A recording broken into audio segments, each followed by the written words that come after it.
Going on, everybody? Welcome back to the Check Swing Podcast. Welcome back to the Check Swing Podcast with myself, and of course, the brains and bones situation, my man, Coach Santa, in the building, who's all the way down in Baltimore, having big fun. I was looking on the wrong spot on the soundboard. He's all the way down in Baltimore having big fun. It is a Check Swing Podcast. It is 8 o'clock on a Wednesday night. We are live. And that's how you can tell we're live, because I always mess something up in the beginning of the show. So, there's no time to edit or make it work. But we got a lot. Coach Santa put together a lot of stuff for y'all today. Not even sure if we're going to be able to get to it all, but there's a lot to go over. There's even some stuff he didn't put in there that we might touch on. So we'll have to see. But before we get into all that, of course, let's get to the particulars. All right, let's do this. Let me give y'all this right here. If you want to call us with your thoughts and your opinions, you can hit us up at 727-731-8267. Of course, you can follow us on Instagram and all that good stuff at Check Swing Podcast on Instagram. Of course, you can text us on our 24-hour text line any time of the day, night, even if we're not on the air. You can hit us on the text line at 484-606-6061. And with that being said, of course, you can always hit us up in the comments during the show, and we'll put your comment on air. Now, with all that being said, let me, y'all know how I like to start my shows. I like to start the shows by asking my people how they been. So, Miguel. Sir. How you been?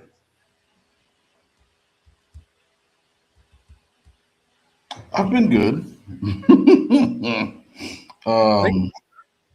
This arthritis is killing my knees. However, I am definitely due for my quarterly injection. I think in like the next 2 weeks or so. So I should be dancing, prancing, and sprinting in no time. Okay. Are you going to show us on the show? You're dancing and prancing and sprinting? No, I'll only show that to my girlfriend. Gotcha. Well, y'all can keep that betwixt y'all. We don't need any parts of that. Then, if you don't need any information on the moist hugs.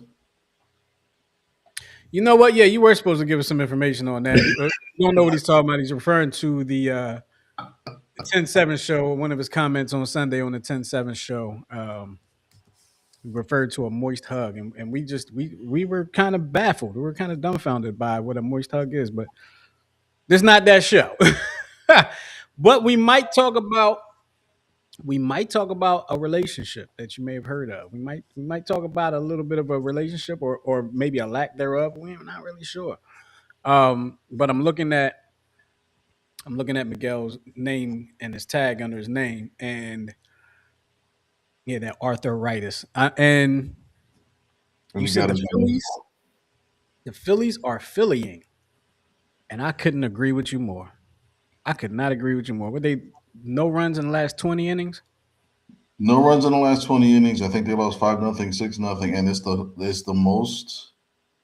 it's the worst 2-game defeats in like 20 or 30 years back to back. And we've had a lot of bad teams, but it's been decades since they've been this putrid. This is what I don't understand about this team is why can't a team with this type of prowess I know a few years ago they were saying the Phillies are the best team, best lineup on paper. They have yet to prove that in my book. Why can they not manufacture runs? I don't. Is it that they're just swinging for the fences all the time, or why can they not manufacture runs? I don't get it. I think some of it is part of the issue with analytical hitting is that sometimes you're actually guessing. You're actually guessing the pitch that's coming instead of bearing down and having changing your approach from 0-1 to the 2-strike approach. And you and I know that we have to change approaches based on the situation, and I don't think they do that enough. At least not in the beginning. and I say that because like we've seen they're capable of doing it. You know what I mean? They're definitely capable of doing it. They're definitely capable of hitting in a small ball type of fashion. Even Harper has done it. You know, he's hit against the shift. He's bunted against the shift. They all know how to do it. It's just they're I think they all press at the same time, and I think they're all trying to guess their way into a positive situation, and it's getting frustrating. I don't know. I think at that level, the professional level, a lot of them are guessing anyway. Because a lot of times you can't see that ball, right? You're looking at the shoulder, the shoulder. What is it? You're looking at how the shoulders are when of the pitcher when when they are delivering the pitch. You're kind of taking into account the count that you have against you and all like that. The routines of the pitcher, the tendencies of the pitcher. Because I mean, let's be honest. I mean, 90, 100 miles an hour. We've seen people hit home runs on that, but you can't really see that. You know, it's not like looking at something that's 70 for us. You know, um, but this team has. I mean, they just have proven, and there's a lot of season left. Like I said, told the caller last week, the leaves aren't even on all the trees yet. But this is a consistent pattern with this team where they cannot manufacture runs consistently. And when I say consistently, I mean not 2 weeks here and then 3 weeks later and then 2 weeks after that. I mean consistently on a nightly basis, win or lose, manufacturing runs. And it's frustrating as a fan. And I get I'm understanding why Philadelphia Phillies fans will say wake me up in October. I get it. I mean, it's at the same time, Phillies fans, you got to enjoy the ride. Only one team ends up as champion at the end of the year. And we all know, we already are well aware that it's not always going to be you. You got to enjoy the season. It's just hard to do so when your team hasn't scored a run in 20 plus innings. With that being said, we had some sad news out of the MLB world. Um, First base coach for the Phillies, but former player um, and former first base coach of the Phillies, like I said, Davey Lopes passed away today. Um, One of the best first base coaches, but and they say he's one of the best first base coaches. And I thought about it, and I was just thinking like, what makes a first base coach great? You know what I mean? Like people, like he's hired to be a first base coach, he's hired to do something, and then he becomes a first base coach. But it's like, what makes them great? What makes them great? I'm not questioning his prowess. I'm just kind of interested in knowing what makes a first base coach great. You can kind of see more of a third base coach them being called great, and how their decision making on that corner, because it leads to scores or not scoring. At least the scores are outs a lot of times. Same thing happened at first base, but third base is more critical. But he always had that stopwatch with him. Always had that stopwatch with him, time in the delivery from the pitcher to the plate, um, and even sometimes from the pitcher to the plate to the second base when they throw it down. But Davy Lopes, man, rest in peace. Yeah, you got anything you want to say, Miguel, before we move on? No, I was for I don't know why, but when the Phillies hired him onto the coaching staff, I think he was on the staff from 2007 to 2010. I was excited because like former Dodger, he was a Philly killer, him and Dusty Baker, and then he was really instrumental in the success rate, the stolen base success rate. With Jason Worth and Victorino and Jimmy Rollins and stuff like that. So he was definitely an integral part. Um, so may he rest in power and went out on top. I mean, he back to the Dodgers organization and left with two world championships. So a great player Oh, from. was he still with them? He was with them over He the was in past the couple. organization. I don't believe as a coach. I think I saw him on the bench a few times in uniform, but I don't know if that meant he was a coach. But he was definitely back. He was definitely back with the organization. So, but great. player. Was part of one of the best infields in baseball history in the 70s and 80s with the Dodgers. I think it was Steve Garvey, Davey Lopes, Bill Russell, and Ron Say. So it was just a all around Gold Glove infield, and great player, great coach, and from all accounts, great person. There you go. Rest in peace, Davy Lopes. Um, Today is also an anniversary. You wanna talk about this one? You wanna take the lead on this one? Sure. So today marks the 52nd anniversary of Henry Aaron breaking the all-time home run record in 1974. He broke the ultimate record that nobody thought could be broken. In 1974, he had home run number 715, surpassing the great Bambino Babe Ruth in the deep south of Hotlanta, Georgia. Um, and a trivia question is all it comes up from this: who was the first person to greet him and shake his hand in celebration? That guy right there on the left, Incorrect. He was down at the bottom of the screen. the two white guys. They were the second and the third, but not the first. Was it the first baseman? Nope. I have no idea. It was the second baseman, Davy Lopes. Ah, okay. So he How was the about first that? person to greet him, and then Bill Russell. Actually, the two white guys on the field um, were the third and fourth. And when Henry Aaron tells the story, he actually thought he was going to be killed because he had received so many death threats. He was threatened to be lynched. His family was threatened to be murdered at the stadium. And remember, this is the deep South in the early to mid 70s. Um, Yeah. and it was just so bad. He was so relieved to get the home run record, and he was always famous as saying that he didn't want people to forget Babe Ruth. He just didn't want people to forget about him. He just want people to remember him. And Um, and I think both those things have been accomplished. right, and shortly after this, he left Atlanta and went to Milwaukee. So his last 2 years were actually spent in Milwaukee, but he wanted to get the hell out of Atlanta.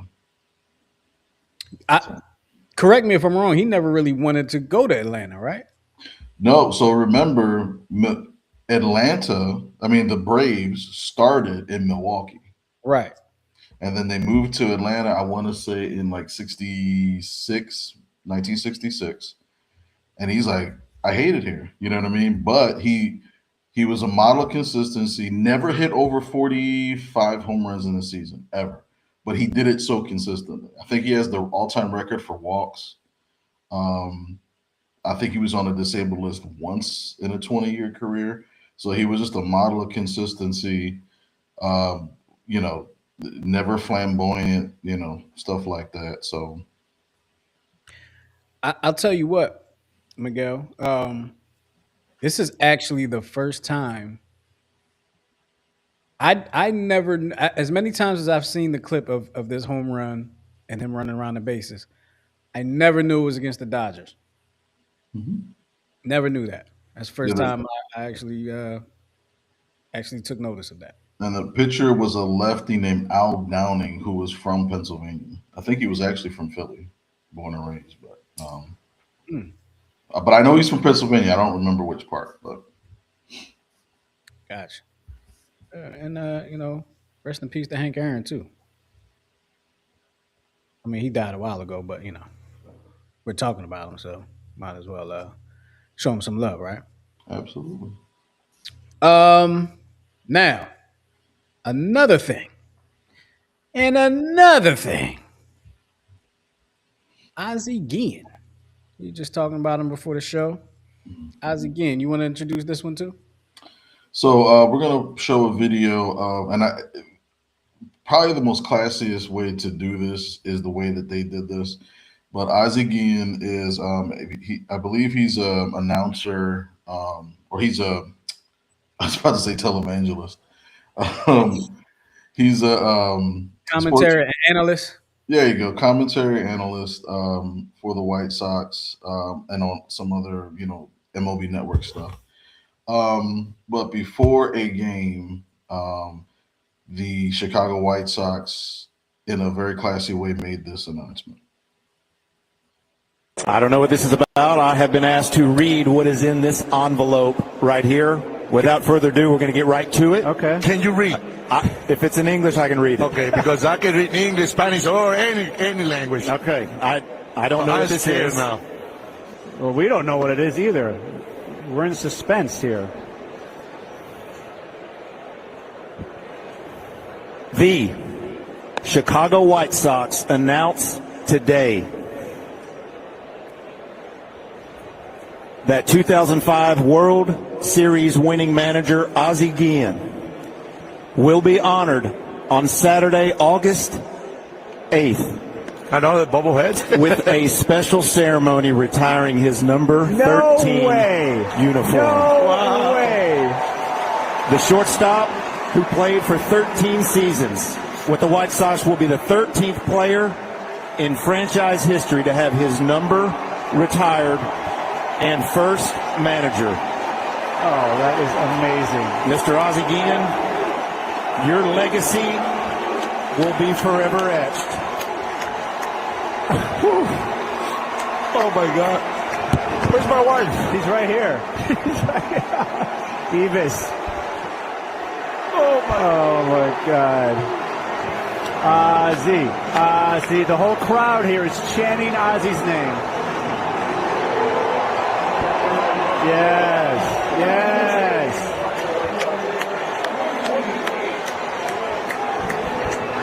Wow. Ozzie. I don't know how to react, how to say thank you to the White Sox organization, and they made these people. Incredible. Wow. What I can say? After when does that happen? Make sure you're here. No, August 8th. I can die in August 9 now. That's awesome, man. Congratulations to Ozzie again. Did that just happen tonight? It happened, I want to say, over the weekend. Over the weekend, okay. Yeah. Congratulations to him, man. Ozzie again always reminded me of, and R. Dot can probably verify. He always reminded me of a college coach I had. His name is Bobby Rodriguez. We called him B Rod. Built the same. They looked the same. Spoke the same.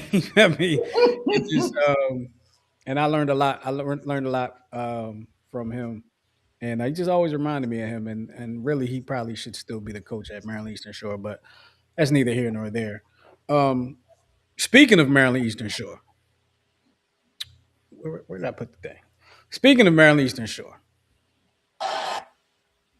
where's my? There you go. Yep, B Rod, absolutely. Ball is overturned. A strike, and it is overturned. What's that mean? That's one of the biggest misses I've seen so far. Are you playing something over there? Sorry. Live show, people. Live show. Sorry. I'm trying to find my share thing here.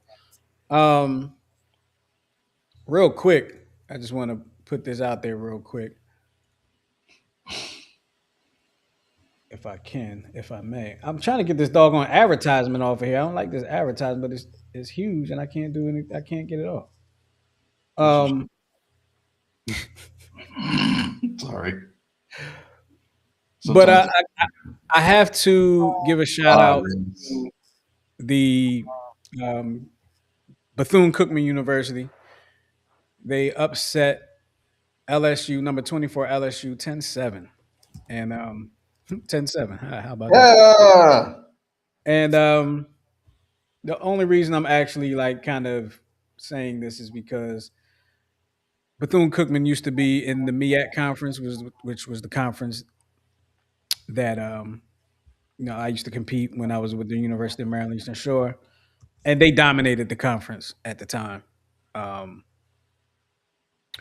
at the time that I was there, I don't know how many in a row, how many conference championships they won in a row. Then they started losing some. They lost to Norfolk, they lost to FAMU, and all like that. Then they ended up changing um, athletic conferences, going over to the SWAC. along with FAMU. Everybody was leaving the MEAC for whatever reason. I'm not going to get into that, but congratulations to them. It was first time. I think this was their first defeat of a ranked team since 2017, I believe.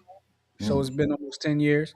So shout out to them. And I always felt like if there is a sport where you could really see an upset happening, I always felt like it was baseball. All you gotta do is be pretty good for a day. You know what I mean? All you gotta do is be pretty good for a day to pull the upset in baseball. And when they say any given Sunday in football, it's really any given day in baseball. Like if you don't bring your A game, you could lose. Shout out to them. They did their thing, and I'm going to take this down because I'm done giving them love. I'm done showing them love. Shout out to them. All right. So where are we now? Where are we in the nose now, Miguel? We are. Can you see my highlight?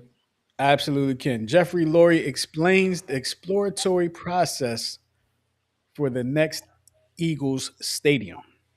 Talk to me, Miguel. What is this about? I know they were talking about building another stadium, possibly a dome and all like that. What's the exploratory process? So the way Jeffrey Lurie explains it, they're trying to just maximize fan amenities. So they say, but the bottom line is the current lease for Lincoln Financial ends in 2032. So of course, it seems like whenever stadiums kind of get to that magic date of end of lease, they start exploring whether they want to renew the lease or not. So usually in that process, you explore, okay, where we is the current location current? Is it feasible? Can we expand?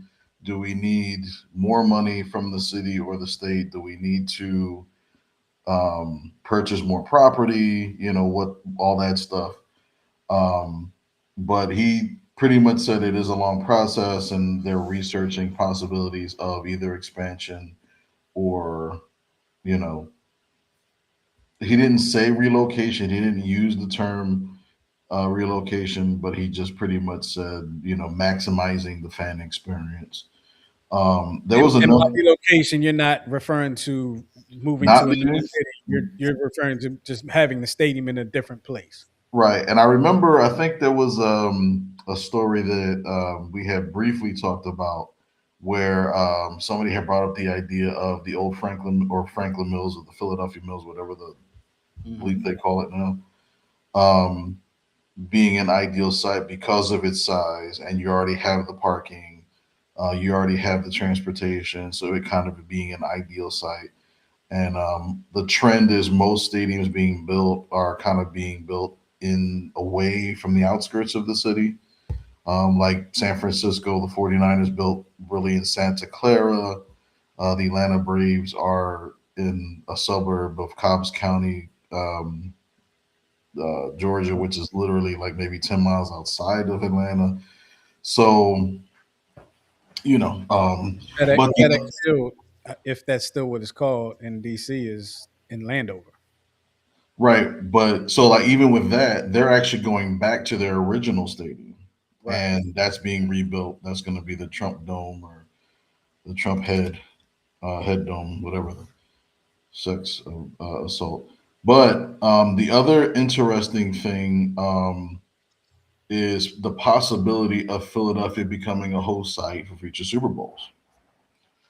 So, which could be, and so there was a I guess a retort article, and I can't remember who wrote the article. A couple of days later, but the basic premise of the piece is, why do the Eagles even need a new stadium? Mhm. Right. Because you and I have both been there. I've been there multiple times in the early 2000s when it opened, and I've been there maybe like once or twice in the last 10 years. It's a good stadium to me. You know what I mean? Not a bad seat in the house. Not a bad seat in the house. It's built for football. They host events. They hosted World Cup events. They have college teams rent out their facility. They have concerts there. So I think they're trying. They also mentioned Jeffrey Lurie mentioned two venues. I want to say one in Barcelona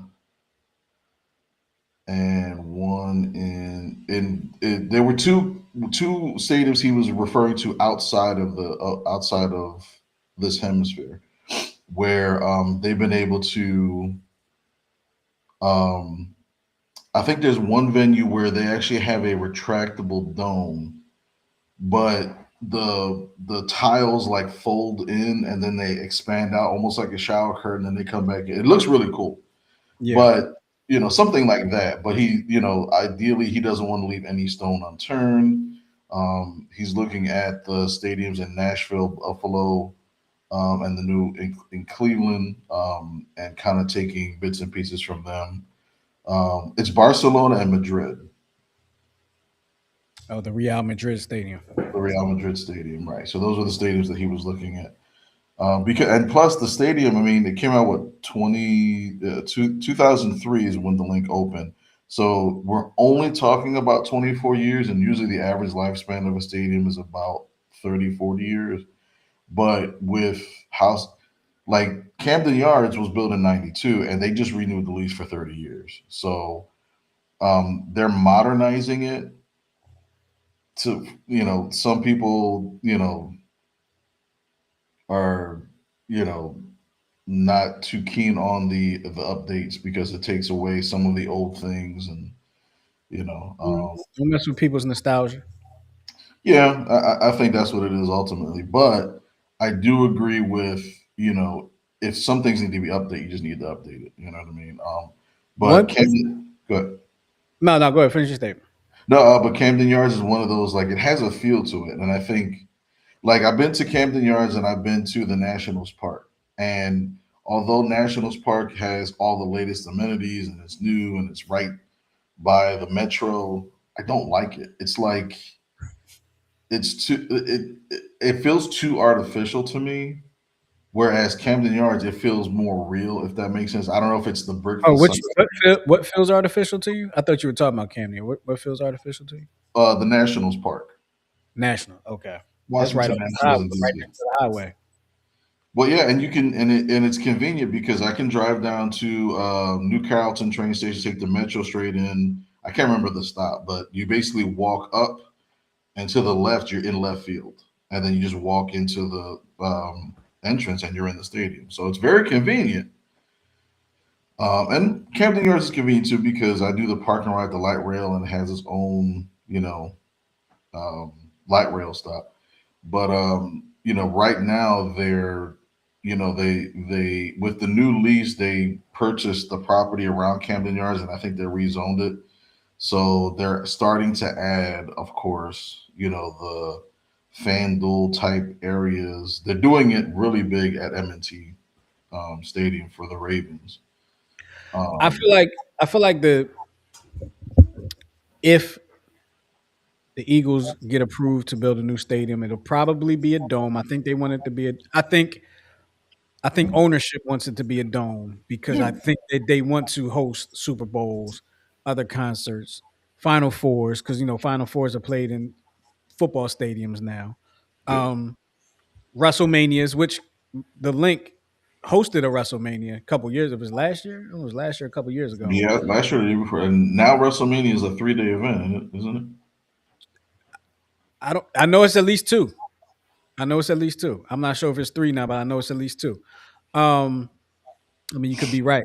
I don't pay as I don't much remember. attention as I used to, but and I know people running the city of Philadelphia. They about that money, bringing that money into the city. So, but my question would be, and it's not necessarily a question for you. My question would be, if the Eagles were to move out of the link and built a dome stadium, and let's say the link stayed, let's say they built a stadium somewhere else, would the link still be used for things, or would they knock it down and do something else with it? Like I'm not really sure. You all right over there, Miguel? Yeah, am I back? Am I on? Mic You're check. on. You're on. Shalom. Okay. You're on. I'm sorry. Um, What was the question? it wasn't really a question for you to answer. It was just What would happen with the link? What would happen with that area if the Eagles were to move into a dome or somewhere? Let's say they built it at Philadelphia Mills site.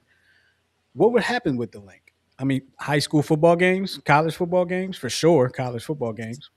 I mean, if I were Temple, I would try to purchase it. Even though I don't like the location of it for Temple, they should build on their campus, but that's neither here nor there. Man, Temple got their own problems going.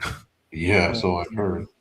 Um, Um, but I don't see why it couldn't be because since isn't the Sixers playing the new facility for the Sixers going to be in the Navy Yard, I or is it believe so. still?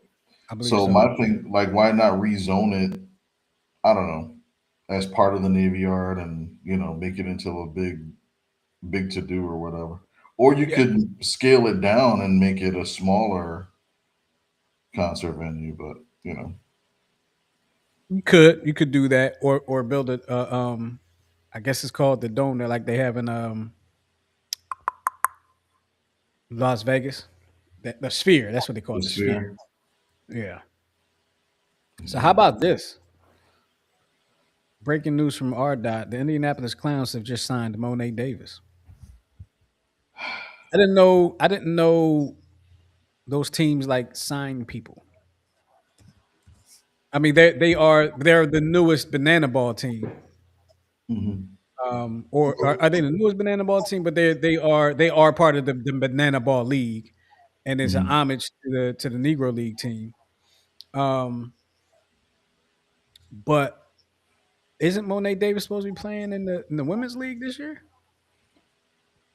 It was advertised that she was one of the members of it. So yeah, I don't know how that's gonna work out. I mean, we don't know. We don't know. I mean, it could be like how the Negro leagues was run back in the day when people would play for different teams just to market and make money and stuff like that. We don't know. We'll have to check that out. We'll have to keep our eye on that, see how that goes down. I was actually watching the Indianapolis Clowns play um, the Savannah Bananas over the weekend, maybe last week, sometime maybe. I still like banana ball is cool. I like it. Yeah, I like what they're doing. It's fun. It's not. It's a baseball type game, but it's not baseball, and it's fun to watch. It's like watch. I mean, the Indianapolis Clowns were like the original Harlem Globetrotter or the first baseball Harlem Globetrotters, and now Savannah Ball or Banana Ball is Harlem Globetrotter baseball style or baseball Harlem Globetrotter style, however you want to look at it. I think it's cool. I don't know how to do it. I don't even want to know it because I feel like if I tried to do it, which I never would, I would snap my knees. But it's crazy how when you watch the Savannah Bananas, there's a person that plays on stilts yeah, that's and they run. They yeah, run on them stilts. Oh my god! And last thing about Banana Ball, I think it's cool that they have the crowd involved with it. Like somebody hits a foul ball and the fan catches it, it's an out. it's an out. Yeah, like I do Yeah, like that. That actually is pretty cool. that's pretty But cool.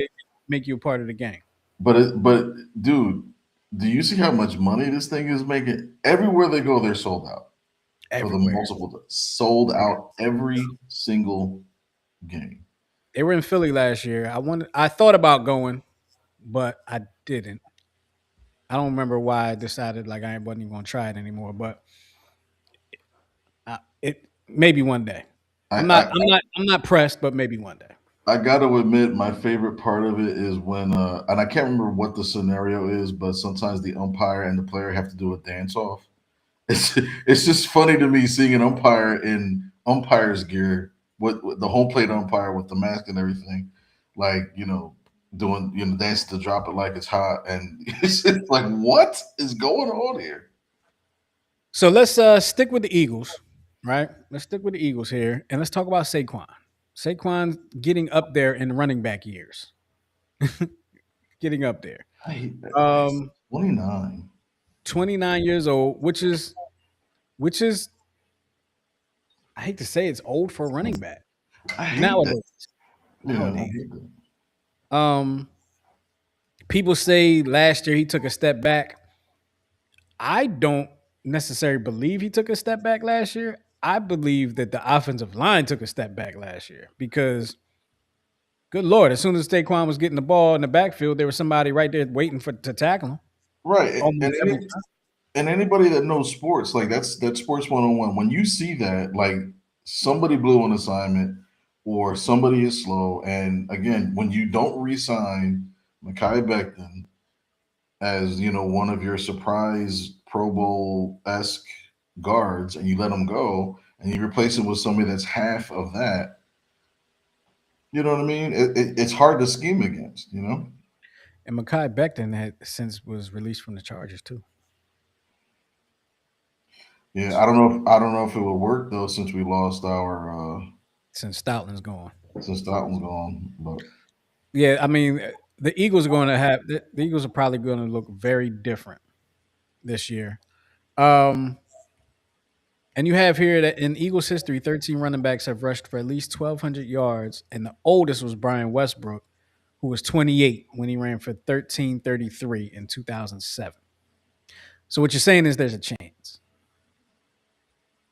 I mean, shoot, 2 years ago, the year before last, he could have broke the all-time rushing record. He just kind of either he or the team decided he wasn't going to do it, but he would have done it. You also said that in NFL history there have been 356 seasons. Say what? Let me just read it. Let me just read it. In NFL history, there have been 356 seasons of 1,200 rushing yards, and 311 of them were by backs 28 or younger. Only 29 different running backs have rushed for 1,200 yards after turning 29, including Hall of Famers like Emmitt Smith, who was running behind probably one of the best offensive lines ever. You always You got to know, mention. Always got to mention that. Walter Payton, one of the greatest of all time. Jim Brown, one of the greatest of all time. Curtis Martin, one of the best that's ever done it. Saquon's 1,140 yards last year. I didn't even know he had 1,000 yards last year. Were actually the third most in Eagles history by a running back 28 or older, behind Westbrook in 2007 and Steve Van Buren in 1949 when he ran for 1,146 yards at the age of 29. A lot different game back then too. and they ran on the first two downs almost exclusively. So Yeah, yeah, they did a lot of running back then. So your thoughts, Miguel? Is Saquon? Is it? Are the Eagles drafting a running back early in the draft this year? I mean, I kind of would.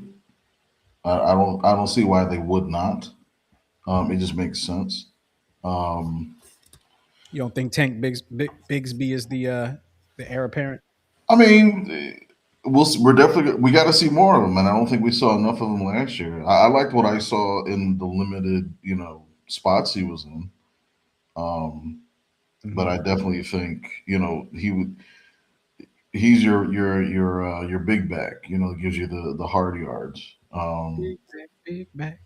I'm Eh, sorry. so, but I think if anybody could do it, it's Saquon.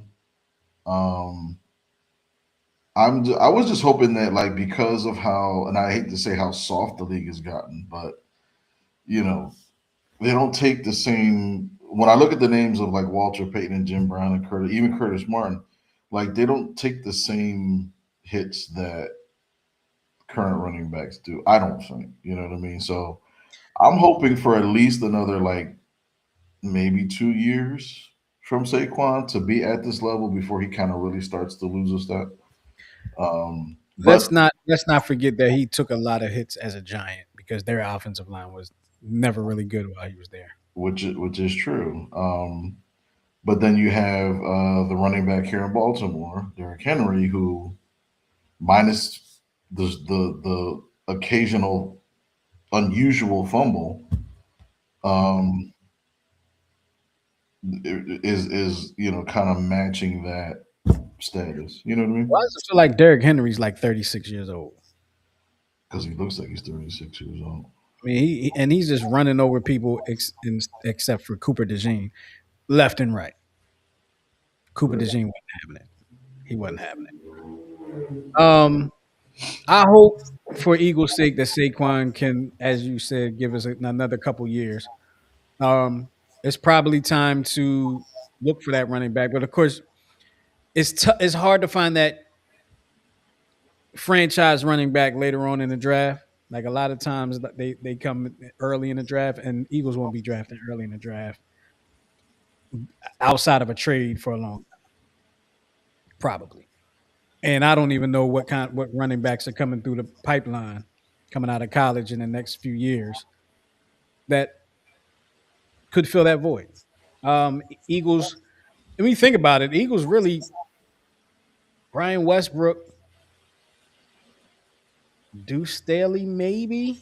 Like how many franchise running backs have the Eagles drafted when you think about it? I mean, Brian Westbrook was one. Deuce had a few years. But outside, I can't really think. Like, what's my man in the '80s? Wilbert Montgomery. But Hmm. that's going back. That's going way back. Oh, you weren't a fan of the great Heath Sherman? I forgot. I forgot about Heath Sherman. But I mean, Eagles weren't that good then. Those years were forgettable. Yeah, they Charlie had Garner. Charlie Garner. Yeah. Charlie Garner was tough, but the Eagles weren't good at that time. They were barely good. That was like the Ray Rhodes days, if I'm not mistaken. Well, yeah. I think Corral Buckholzer could have been good, but it just never really he Remember had to. Carell Buckhalter? I think tore both ACLs and came back from both.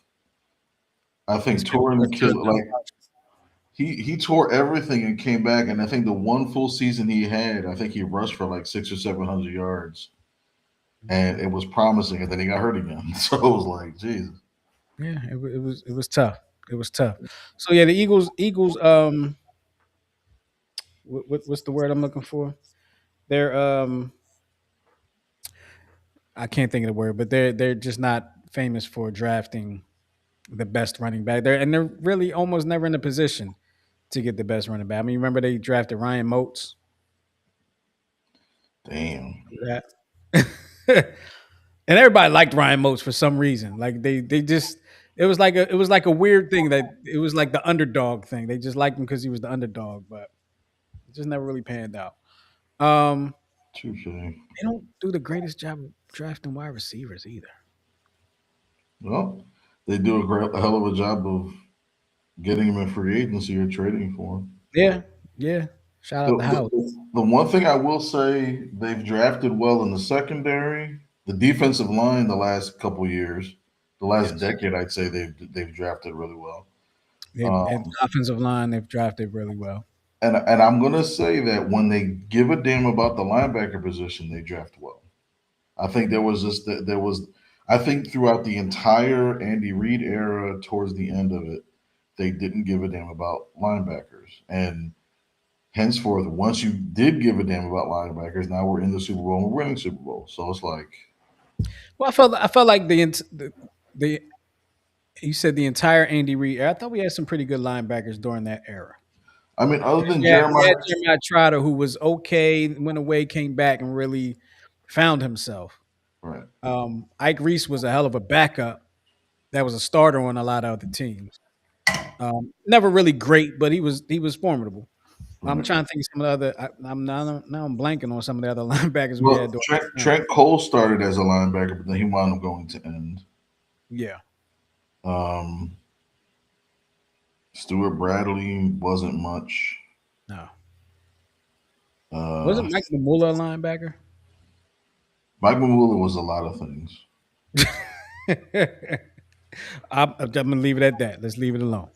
Let's leave it alone. The title of this episode of the show are the Eagles more dramatic than the Cowboys, and I'm gonna have to say, like right now, like the last couple years, I'm gonna have to say the Eagles have been way more dramatic than the Cowboys. I'm embarrassed to say that they've been way more, and it almost feels, and I'm kind of playing off of your lead here. It almost feels calculated. It almost feels like They want to be in the headlines. You remember what I said, and I said it in our chat earlier today. I really think that a lot of the stuff that's going on, the conjecture, the stuff on social media, I think it reeks of trolling. You know what I mean? Like how somebody would troll somebody to try to like throw the fish in the line and then try to get somebody to catch the bait. And it's like Mm. the what I want to get across to people is it's not the Philly fans that are giving these teams a hard time. It's the media. I think the media is looking at and anybody that says, "Oh, Philly fans drive superstars out of town." Again, I don't believe that it's the fans. I believe it's the media because of the blatant lies or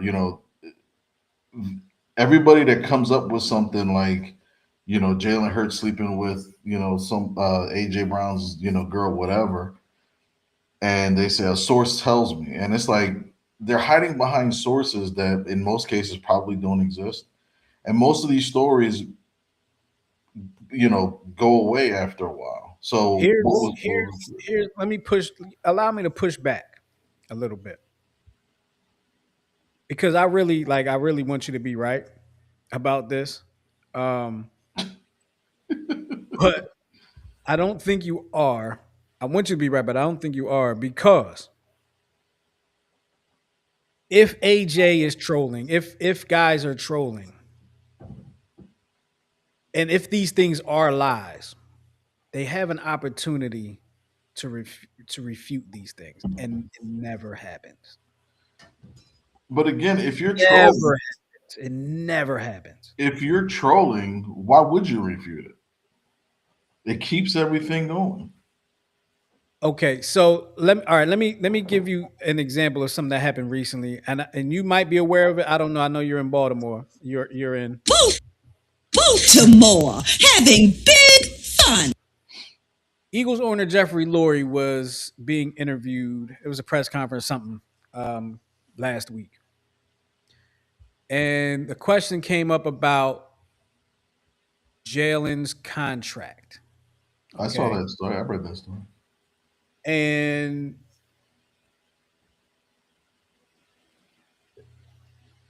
Jeffrey Lurie, Jeffrey Lurie thought they were talking about Jalen Carter, and he really didn't give that glowing. He was like, "Yeah, I thought Jalen had a good season." Blah blah. It was very, you know what I mean, very. But then when the reporter was like, "Yeah, we're talking about Jalen Hurts," I love Jalen. Blah blah. Blah. It was glowing. Mhm. It was glowing. Now, as a member of the media, what are you supposed to do with that? Like there you. I mean, it was obvious that the reactions were different when they were talking about different players, two different Jalen's. It was obvious. As a media member, what are you supposed to do with that? Now, Well, if you're a radio host, you just have to spec. It's all speculation. Now, you say the media drives a lot of these things. A lot of time, like, and a lot of times, there's the articles and stuff like that. But a lot of times, these radio people, TV people are going off of these articles, and they're speculating off of these articles a lot of times. And then the people would run with that, and now they mhm. want to talk about it all the time. What's the media supposed to do with stuff like that? Well, I mean, I get that in that case because it's like a big, oopsie. But at the same time, is he wrong? Like, is he wrong to not be as glowing about Jalen Carter because No, of he didn't no. have a good season. He didn't have a great season. The penalties are annoying. He was out of shape. Now there's video. I saw a video of him. Apparently, he's doing what Jordan Davis is doing, getting stronger and faster Are as they, a defensive lineman. are they working out together, or are they just doing similar workout? I just saw a glimpse of it, but I just know that like all of a sudden he has a six pack instead of a keg. So that's progress. You know what I mean? So, but I saw it real quick and it No, just I don't know, Miguel. I don't know. I kind of want my interior linemen to have a keg. I kind of want them to have a keg. I mean, being in shape and stuff, I kind of want them to have a keg, though. but you saw Jordan Davis last year. Yeah, That's all. Yeah, much that was. better. And Yeah. he was already big and fast, and now he was leaner, but now he's faster, and now he's stronger. Mhm. Between the blocked field goals, I mean, the against the Rams when he almost single handedly blocked two field goals. It's like that stuff. But Um, Jalen blocked one of those. well, yeah, you're right. You're right. Jalen did block one of those, but that was about it for the next 6 weeks. I Um, wanna I wanna put this comment up in there real quick. The NCAA is proposing a hard age-based rule: 5 years of eligibility starting from your 19th birthday or high school graduation, whichever comes first. That's interesting. Um, I mean, we're not going to get into it now, but I got questions. So I mean, is so now you're talking about 5 years of eligibility as I, opposed to four, That's and all. That's all. To me, that's all. That's all great and fine. But I'm wondering if they're doing that for the players that want to play like JUCO I before would that. think so. That would be my guess. Because I like Because the idea of the fact that you playing JUCO and then you don't lose those years of eligibility. I know that was a COVID thing. Mhm. To me, I think they should bring that back. Because I think you would get more athletes to play because some people will stop playing at JUCO and just call it a career and that'll be it. But if you say, wait a minute, I can build on my skills and then look to go to that bigger campus or go to University of Maryland, go to wherever, and not lose my eligibility, why wouldn't you do that? You know what I And a mean? lot of coaches will go that route. Like a lot of coaches, that I learned, being on the college, being on the college level, I learned that a lot of these coaches at the college level, they want college ready right away, which Mhm. means they're recruiting from JUCOs. They're going to the transfer portal, they're recruiting out of JUCOs as opposed to high schools. I mean, you could be a special kid coming out of high school, they'll recruit you. But if you're um, a, a role player, if you're going to play a role, they would probably want you college ready with some type of college experience as opposed to coming out of high school and then learning how to play the game at the college level. Right. So you gotta take that into play as well. Um, real quick, because we got to talk about the elephant in the room or the elephant at the hotel. But before we get into that, pioneering female NFL official sues league over her treatment and firing. And you have here that Robin DiLorenzo cited gender-based scrutiny, humiliation, and open hostility among the what's that word? Help me out. Indignity. Indignities. Okay, that's what I thought it was. Among the indignities she suffered as a league official from 2022 to 2025. Tell me, what can you tell me about that? So, she was one of the again, pioneering official. Um, she was the victim of not hazing, but there was an incident where her crew chief um, had a 1 day training camp with Mike Tomlin on the Steelers training camp, and Mhm. she was forced to sing in front of everybody. Um, Normal hazing thing amongst that type of group. Rookies have to do that a lot. Right, right. You've seen it But on Hard Knocks and stuff like that.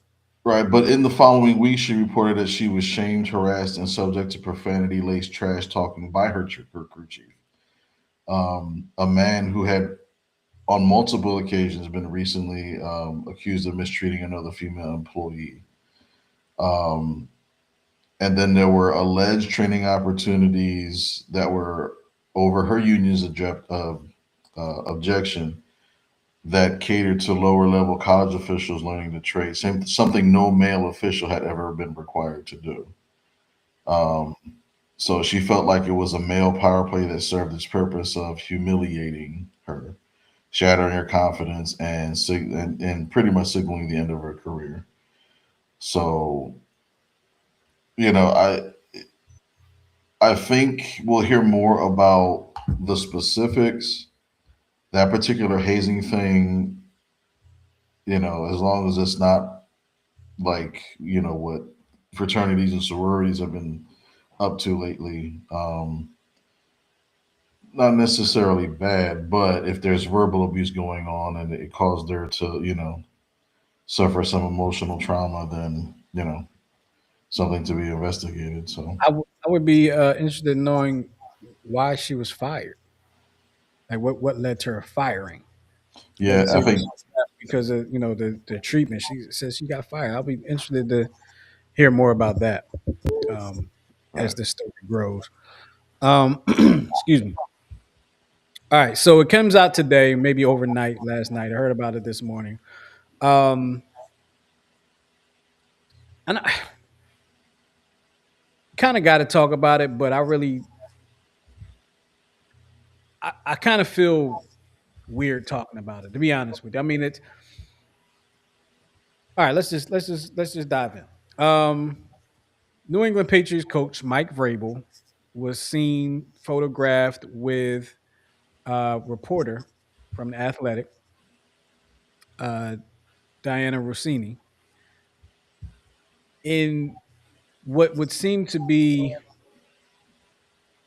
flirtatious ways. Diana Rossini, who was married, Mike Vrabel. I'm not sure. I think Mike Vrabel married. I'm not really sure if he's married, but He is.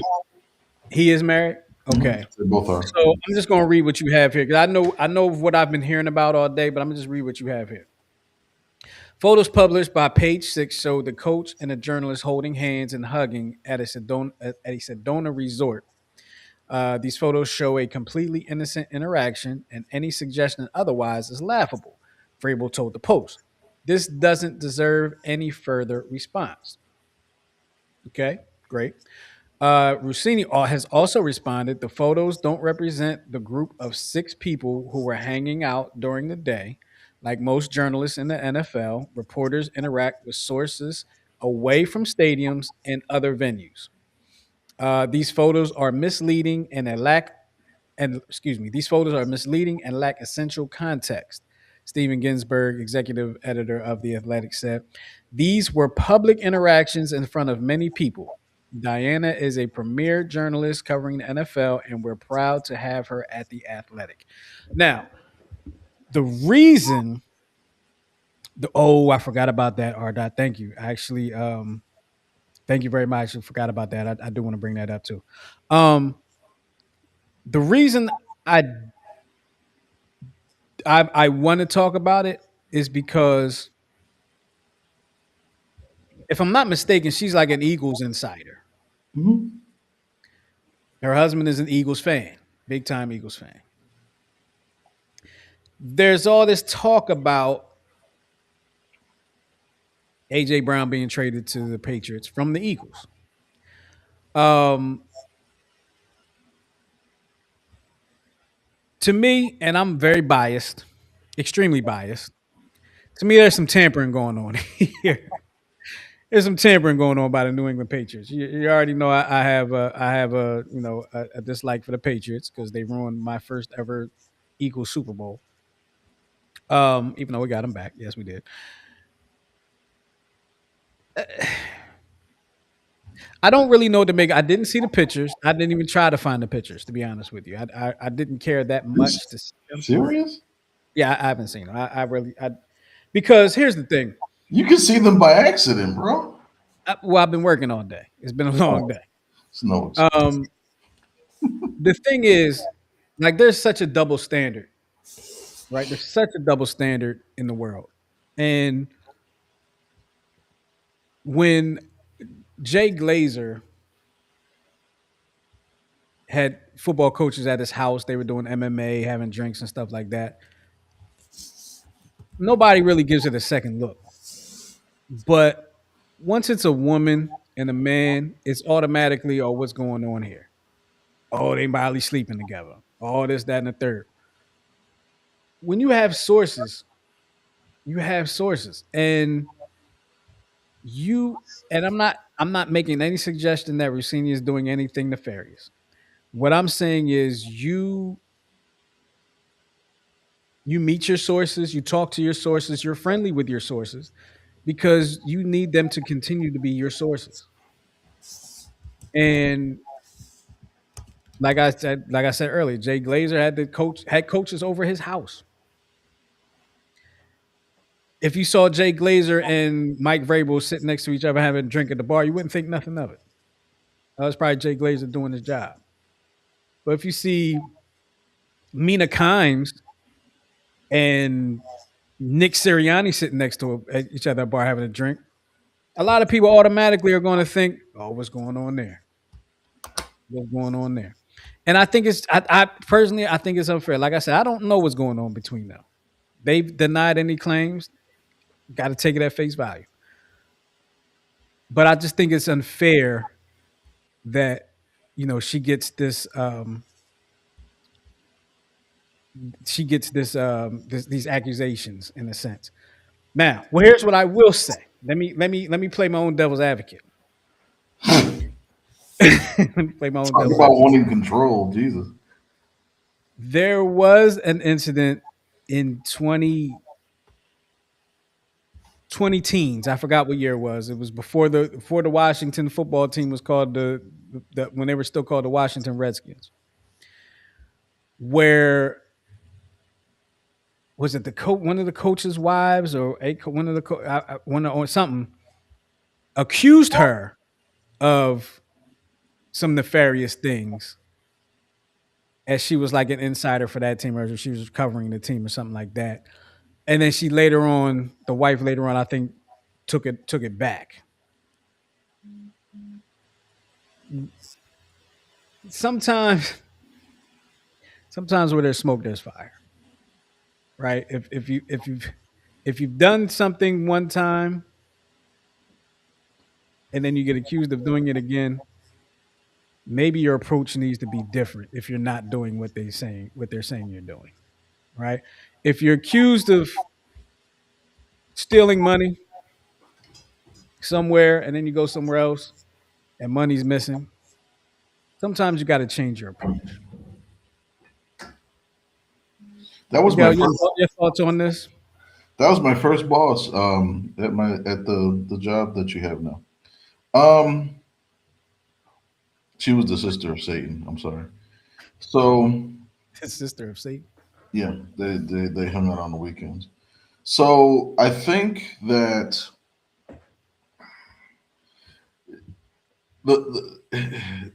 some of this some of the things that I read today,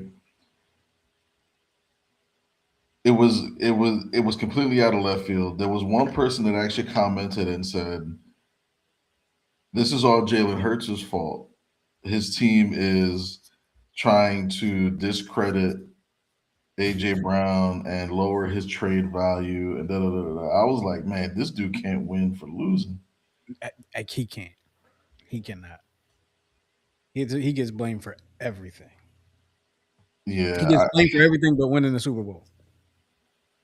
right. Because I've heard that Jalen Hurts leaked of it. Like there's all this conjecture about it. So there's still images. If you look up the images, they're all alone. All of them are. There's no other people in the picture. So I'm like, well, anybody can kind of stage a shot. You know what I mean? You and I, both photographers, we know how to stage and play a shot. And then picture says 1,000 words unless the cameraman is lying. You know what I mean? That's what I always figure. Right. So I think we have to wait a little bit. Let's wait to play out a little bit. Let's see if we get some moving pictures. Now, if they're like the dude that were at the show and they're holding hands and all this other stuff, and they're both married, then we can That's totally different. right. Um, But it's what, just what, it's just funny how like I still don't understand the Jalen Hurts hate, and now it's it's being pushed to being his fault. I'm like, what the Here, hell? I'll respond to that real quick. I think the Jalen Hurts hate comes from a place of never having something, and then you have a taste. You got a taste of something, and you want more of it, but you don't like how it's being delivered to you. So So you're you want it to be. So you wanted. So the people that are hating want the delivery to be different, even though the results are good. so narcissistic. It's so narcissistic. So R dot found what I was talking about in 2015. Jennifer McClowan, McClellan. wife of then Washington GM Scott McClowan, publicly accused NFL reporter Diana Rossini of having an affair to secure inside information. That's what I was referring to Right. So earlier. it goes back to your point of where there's smoke, there's fire. But again, you need to have the evidence. Right. And when you were talking about, we need some moving video to see what's really going on. You know what it reminded me of? What's that? You'll probably remember this. I think you might have been into it at the time. Remember when Ric Flair came to like the WWF and was messing with Elizabeth, trying to get Macho Man to get. They published these pictures in the magazine Hey of woman! Hey woman!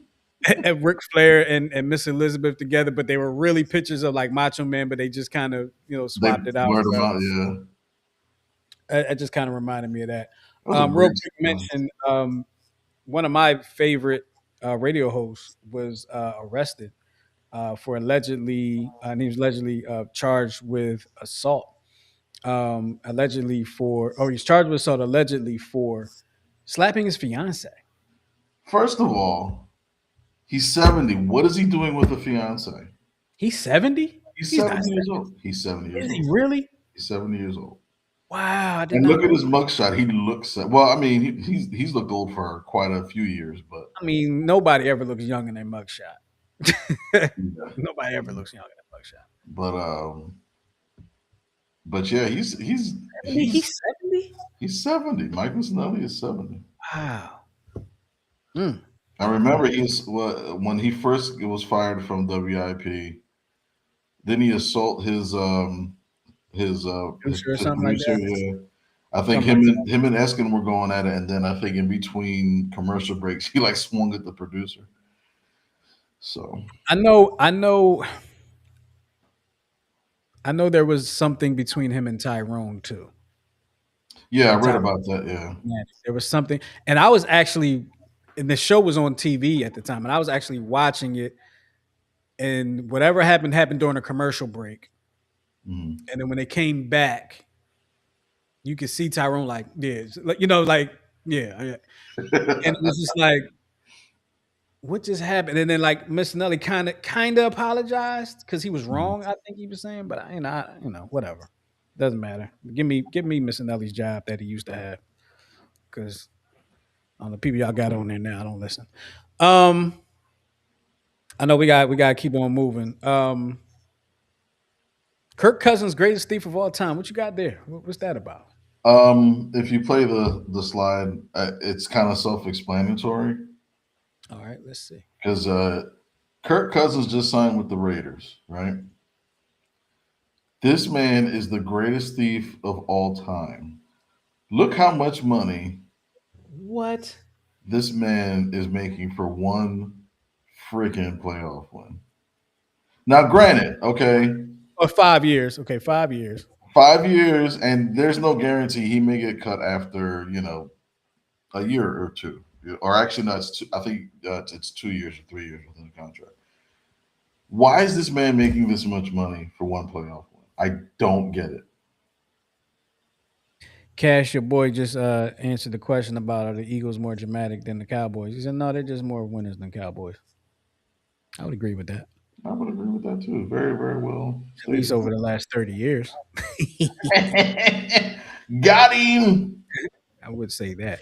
Yeah. So can I admit something about Kirk Cousins? And I'm gonna cut the phone lines now. I don't want anybody calling because we're about to close the show.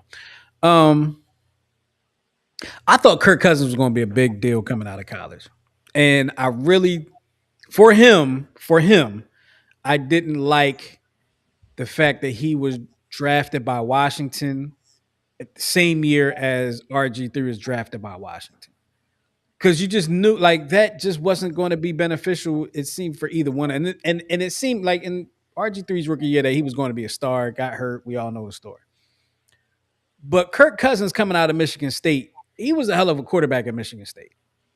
That's when I was still watching college football intently, and he was a pretty good quarterback coming out of Michigan State.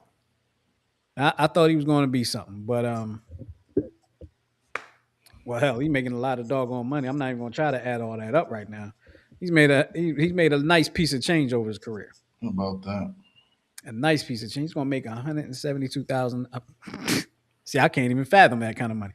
$172 million over 5 years. Not only that, he's going to be living in Vegas. Good weather. Dome Stadium. No bad weather. No rain and that football game. Nothing. Nothing. Arda said Kirk Cousins strikes when the iron is hot. Don't hate the player, hate the game.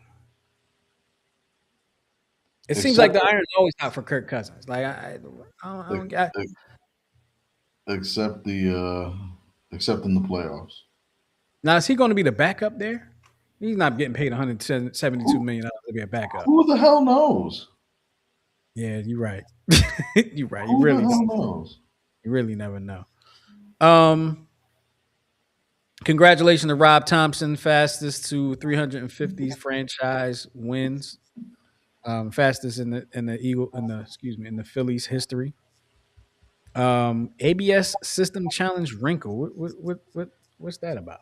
So I'll show the video over the course of the next couple of weeks. So the wrinkle in the ABS challenge system, right? So let's say pitch is called and a runner is stealing second base, right? Mm-hmm. Let's say you want to challenge the call, but you throw the ball down to second, and then the player's out, right? Now, if you decide to challenge the pitch, and let's say it's 3-2, right? But the runner, or it's 2-2, or whatever the case may be, the runner is thrown out, but you challenge the ball strike call, that call will take precedent over reviewing the other safer outcome. So we kind of ran into that. We kind of ran into that in a different way. Was it last week with the Phillies? Mm-hmm. Where I forgot what happened, but there was the play at first base, and then like a guy got caught up between home and third, and he got tagged out. Right. But then they replayed the play at first base, and he ended up being safe, and then they allowed the runner to go back to third or something like that. Right. And that would have been the third out. Right. Like the out at first was the third out, but they just kept it going, and they tagged the guy that was in between third and home, which would have been the fourth out. I think we may have talked about it on the show. Briefly, that would have been the fourth out. But then everything goes, and it's like a rule. It's more like a rule thing, right? But specifically with ABS, if you decide to challenge the ABS call versus whatever other call is on the field, mm-hmm. and you lose that challenge, but the other call would have been in your favor, the ABS challenge overrides the other call, the other challenge, I should because say. That one was first anyway. Right. So you have to kind of like pick your poison, but you got to do it on the spot. So it was just an interesting wrinkle. We can kind of, I'm sure it's going to. And it makes sense, right? It makes sense to me because if you the only place where they can kind of get that right, I feel like completely right, is basketball. And before they had a challenge system in basketball, the referees could say, let's say you shot a 3-pointer and your toe was close to the line, or maybe even on the line, but very close to maybe not being on the line. The referees could allow that to be a 3, and then go look at the video, during the next stoppage or whatever, next time or whatever the case may be, and then they could award it a 3 or a 2, and they could change the score. But with baseball, it's different because now you kind of gotta do the streak thing. You got to run it all the way back to okay, well this happened first, so now this doesn't count. That didn't really happen. That didn't really happen. It's a you just got. I guess that's just one of. I guess that's a wrinkle with the ABS. It's a wrinkle with challenging and replays. We're about to go down a slippery slope, Miguel. About to go down a slippery slope with that.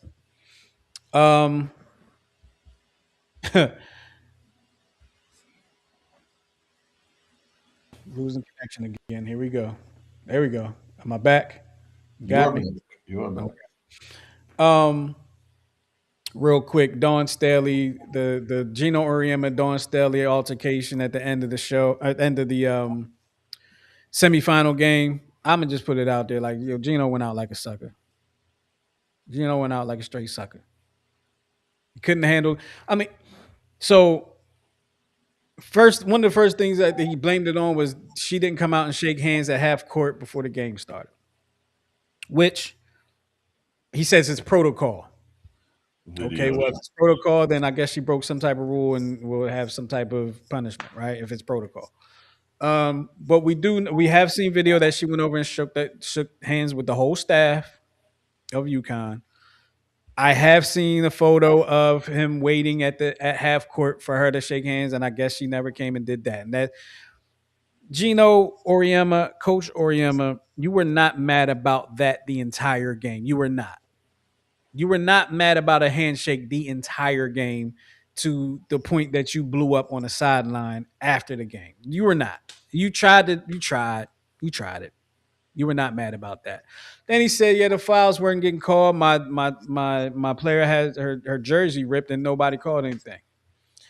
Then you find out the player ripped her own jersey, as she was frustrated. Gino, you went out like a sucker, man. You went out like a sucker. I'm gonna just put it to you like that. You went out like a sucker. I don't care if you don't like it. You went out like a sucker. Well, it did after almost an entire week. He did, officially call Dawn Staley and officially apologize to her and her staff. So Yeah. Well, I guess you gotta need some buffer time, right? yeah, Need some buffer time. I hope he gets fired. You hope what? I hope he gets fired. Fined or fired? Either one. Ooh. I don't think they're gonna fire him. He brings way too much money to that university for them to fire him over that. Over that. Now, he had a moment. All of us have had or will have a moment in our lives. He had a moment. He just had his moment in front of a whole lot of the world. And, he had his moment in front of a whole lot of the world. Not the whole world doesn't usually see you go out like a sucker, but they saw him go out like a sucker. Anything else? I know we're short on time. We got to get going. You want to do what we did a couple weeks ago? We're not gonna. I'm not gonna challenge you tonight. I'll give you a break, but we'll try again next week. These are the titles of certain videos. Pick two of them. Because we were already an hour 20 minutes in. Okay. And then you can save others for next week. All right. Yeah, So let's go with 5, 6, 7, 8. You got 8 videos up there. Pick two of them. all right, I'll pick one and you pick one. So I'll pick the first one. Philly Reddick said the Eagles the last 3-4 years have been the best team in the division. Definitely been the best team. If you as an accumulative, yes. As a cumulative, yes. They finally won back-to-back division titles again last year. Mm-hmm. Shout out to the Birds. Go Birds. Right. So am I just popping this? Which one am I? The video that you just popped up? That's what I'm putting in. So the video is titled "What I Have Highlighted There." All right, here we go.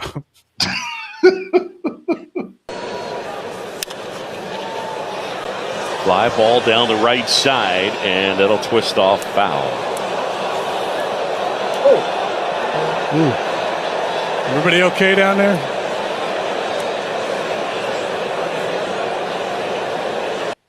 gonna take that out before replay because I really don't want to see that again. So there was no replay. It was actually silence for the next minute. All right. We don't need to hear silence. I believe you. We don't need to hear a minute of silence. We're on air. All right, what video you want me to pop Lord, in? man. Tie the shorts up, man. Wear a belt, whatever the case may be. Good Lord. Oh, you know what? I know what I'm going to play next. My man's whole business was out there. Well, so if you ever watch the video again, Nah. people were trying. Hold on. People were trying to figure out if that actually was a man or a woman. You know what? I don't care. Because they said she felt like they said it felt like a man, but rolled over like a woman. So, all right.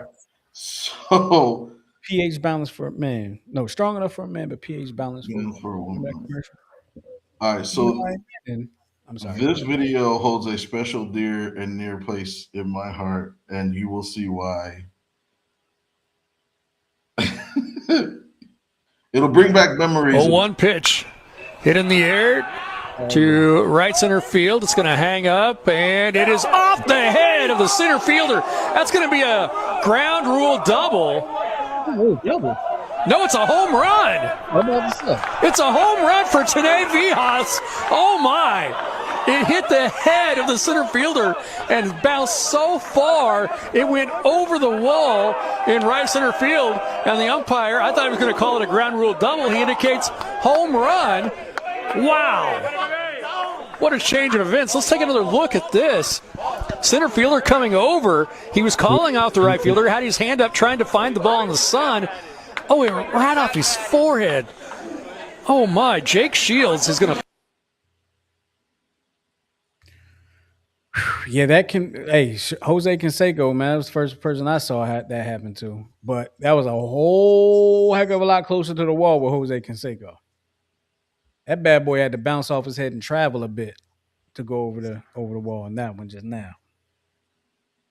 I hope he's not mad at the right fielder because it looked like the right fielder kind of peeled off. But that's tough, man. That's tough. I'm gonna give him one of these. That's tough, bro.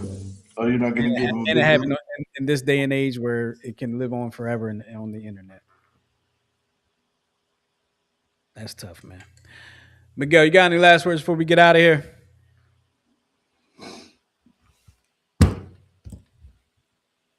Watch your lips. I see one of the videos was called that. We'll have to get to that next week. Well, watch your lips, and at the when you have a moment, if you're with the person that you love, give her a moist hug. Here you go with these damn moist hugs. All right. We're going to get up out of here. We appreciate y'all hanging with us here on the Check Swing Podcast with myself. And, of course, the brains and brawn of the situation, my man Miguel, who's down in Baltimore, having big fun. Make sure you follow us on Instagram and all that good stuff at Check Swing Podcast. And, of course, you can always hit our 24-hour text line. And to do that, you just have to text 484-606-6061. Actually, we had some text last week on the text line that I didn't really get a chance to get to. So I apologize for that. We had a great show going last week. But it was Bryson. It was Bryson that called the show a few weeks ago. He texted us last week. So shout out to Bryson, always showing us love. Hope you're able to hear your shout out here. Monroe said, "Thank you for bringing the memory back of Canseco." Miguel was able to string that memory along for us. But look, we're gonna get up out of here. Like I said, we appreciate y'all hanging with us here on the Check Swing Podcast. We will talk to y'all next week, hopefully. I mean, right now it's very hopefully for the way my schedule is crazy. But hopefully next week we'll talk to y'all at the same time. But we're gonna talk to y'all again, sure. All right. Peace out, y'all. We love y'all for loving us, and we'll talk to y'all next time on the Check Swing Podcast.